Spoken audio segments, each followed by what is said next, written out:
ఉందండి. ఎలకెత్తోక తెచ్చి ఏడాది ఉతికినా నలుపు నలుపే గాని తెలుపు కాదు అని. ఈ వైసీపీ సామ్రాజ్యంలో ఉండే వీళ్ళందరూ సామంత రాజులందరికి కూడా ఉమ్, వీళ్ళల్లో మార్పు రావడం కాదండి. వీళ్ళందరూ హార్డ్ కోర్ క్రిమినల్స్ అండి. హార్డ్ కోర్ క్రిమినల్ మనస్తత్వం ఉన్న వ్యక్తులు కాబట్టి వీళ్ళల్లో మార్పు ఏమి రాదు. అంతగా అట్లాగే చేస్తూ ఉంటారు. ఉమ్, ఇక్కడ ఒరిజినల్ గా Telugu Desam party Gannavaram Telugu Desam party office మీద అటాక్ కేసులో ఈ వల్లభనేని వంశీ ప్రమేయాన్ని నిరూపించటానికి పోలీసులు చాలా కష్టపడాల్సి వచ్చేది. ఉమ్, వాళ్ళు పెట్టడమే A71 గా పెట్టారు. అంటే ఆ కేసుని ప్రూవ్ చేయటానికి, అంటే వంశీ దాకా తీసుకురావటానికి పోలీసులు అసలు చాలా శ్రమ పడాలి. ఆ కుట్రని నిరూపించాలి. అదంతా సాధ్యమయ్యే పని కూడా కాదు. అది అది మొత్తం కాలక్రమేణా డైల్యూట్ అయిపోయి ఉండేది. ఇప్పుడు ఏమైందంటే ఎవరైతే కంప్లైనెంట్ మీద ఈ దౌర్జన్యం చేసి దాష్టికం చేసి అతన్ని ప్రలోభాలకు గురి చేసి తీసుకొచ్చి ఈ కిడ్నాప్ చేసిన కేసు ఏదైతే ఉందో ఈ కేసు కారణంగా ఈ కేసులో శిక్ష పడటం అదొకటి.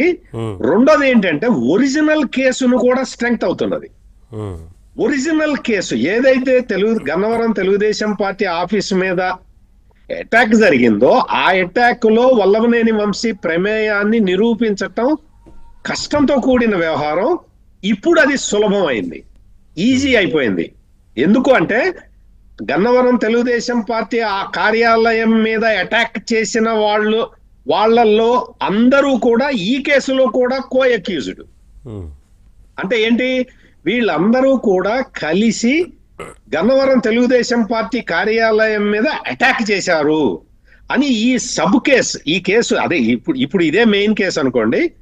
ఈ కేసు తోటి మొదటి నేరం కూడా ఎస్టాబ్లిష్ అవుతున్నది. అంటే అదే ఇప్పుడు అది చేశారు కాబట్టి దాన్ని తప్పించుకోవడం కోసం కిడ్నాప్ చేశారు, ఇది కన్ఫర్మ్ కాబట్టి ఆ కేసులో కూడా ఇప్పుడు మొదటి కేసు చేకూరినట్లయింది. దానికి ఆధారం బాగా మొదటి కేసులో కూడా ఇప్పుడు అంటే ఆర్సన్, లూటింగ్, ఈ అటాక్ చేయడం, ఇవి ఇవన్నీ ఉన్నాయి కదా తెలుగుదేశం పార్టీ ఆఫీస్ మీద. ప్లస్ అక్కడ గురుమూర్తి మీద లేకపోతే పట్టాభి మీద అటాక్లు, ఇవన్నీ కూడా అంటే అటెంప్ట్ మర్డర్లు, ఇవన్నీ బియాండ్ డౌట్ ఎస్టాబ్లిష్ చేస్తున్నది ఈ రెండవ కేసు. బియాండ్ డౌట్ మొదటి కేసుని బియాండ్ డౌట్ ఎస్టాబ్లిష్ చేస్తున్నది ఈ రెండో కేసు. కాబట్టి ఈ రెండో కేసులో ఇప్పటికే సెల్ ఫోన్ దొరకటం పక్కన పెట్టండి, ఇప్పటికే చాలా ఆధారాలు పోలీసుల దగ్గర ఉన్నాయి. కాబట్టి ఆటోమేటిక్ గా వీళ్ళు వేరే కేసులు అంటే ఇసుక దందా గాని, మట్టి దందా గాని, లేకపోతే వేరే ఆక్రమణలు, అటెంప్ట్ మర్డర్లు, వీటికి సంబంధించి కూడా ఇంకా అంత దూరం కూడా పోవక్కర్లేదు. వల్లభనేని వంశీ అంటే ఫుల్లీ బుక్డ్, ఇంక ఇందులో ఎటువంటి సందేహం లేదు. సెల్ ఫోన్ దాచిపెట్టినంత మాత్రాన వల్లభనేని వంశీ తప్పించుకోలేడు. ఇదంతా కూడా చాలా చట్టాన్ని చాలా తేలిగ్గా తీసుకున్నాడు వంశీ, పోలీసుల్ని చాలా తేలిగ్గా తీసుకున్నాడు. ఇక్కడ మీ ఇందాక శాంతి ప్రసాద్ గారు ఒక డౌట్, ఏ తలకమాసిన అడ్వకేట్ కూడా ఇటువంటి సలహాలు ఇవ్వడు అని. అది కరెక్ట్. అక్కడ ఒక ఆయన కేసు వాదిస్తున్న ఆయన ఉన్నాడు.